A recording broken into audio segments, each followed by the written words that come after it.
কুয়াশার চাদরে মোড়ানো এক টুকরো শীতের সকাল। এই সকালটার মাঝে লুকিয়ে আছে গ্রামের মানুষের হাজারো স্মৃতি, হাজারো সুখ আনন্দ। শীতের সকালে ছোটবেলায় যখন মক্তবে যেতাম বান্ধবীদের সাথে, তখন মানুষের বাড়ির উঠান থেকে শিউলি ফুল কুড়িয়ে আনতাম। সেই ফুলের ঘ্রাণে মই মই করত শীতের সকাল। এই সোনালি স্মৃতিগুলো শুধু ছোটবেলাতে আটকে আছে। আমি জানি এখন চেষ্টা করলেও আর সম্ভব না সেই আগের অনুভূতিগুলোকে ফিরে পাওয়া। হ্যালো এভরিওয়ান, আসসালামু আলাইকুম। কেমন আছেন আপনারা সবাই? আশা করি যে যেখানে আছেন আল্লাহ তাআলার অশেষ রহমতে ভালো আছেন এবং সুস্থ আছেন। তো আবারও একটি ছোট্ট ব্লগ নিয়ে চলে আসলাম আপনাদের মাঝে, কারণ আমি একটু অসুস্থ। গত ভিডিওতেও বলছি, যার কারণে আমি ভিডিও তেমনভাবে বানাতে পারতেছি না। তো যতটুকুই পারছি, যা পারছি আপনাদের সাথে শেয়ার করব, না হলে তো আপনারা আমার আদরের আপু ভাইয়ারা রাগ করবেন। এই জন্যই চলে আসলাম ছোট্ট একটা ভিডিও নিয়ে।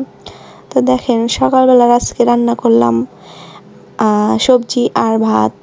তো এরপরে এই যে তেলাপিয়া মাছ রাখছিল, তো এই মাছটা আমাদের বাসার কেউ খায় না, শুধু বাচ্চাদের জন্য রান্না করি।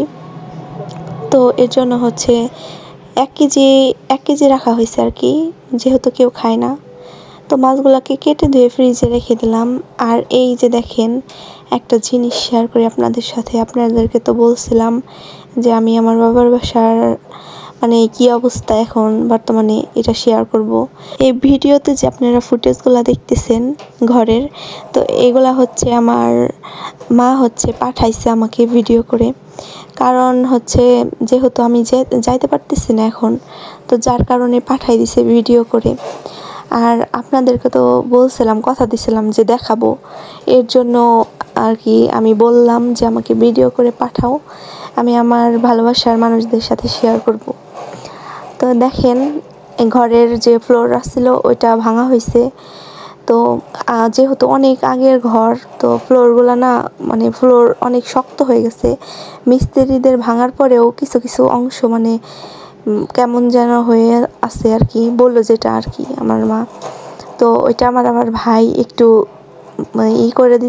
ঠিক করে দিতেছিল, কারণ বোঝেনি তো, অন্যের কাজ আর নিজের ঘরের কাজ যদি নিজে দেখে শুনে না করা হয়, তাহলে কিন্তু ওইভাবে একটু না একটু খারাপ হয়।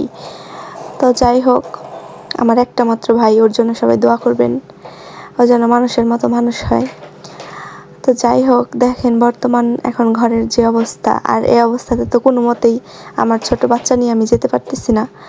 তো ইনশাআল্লাহ যখন ঘরের কাজ সম্পূর্ণ হবে আপনাদের সাথে শেয়ার করব। তো আমার আজকের ভিডিও এ পর্যন্তই। সবাই ভালো থাকবেন, সুস্থ থাকবেন। কথা হবে নতুন কোনো ভিডিওতে। আল্লাহ হাফেজ, আসসালামু আলাইকুম। আর আমার চ্যানেলটা অবশ্যই সাবস্ক্রাইব করে দিবেন, পাশে থাকা নোটিফিকেশন অল করে সাথেই থাকবেন। ধন্যবাদ।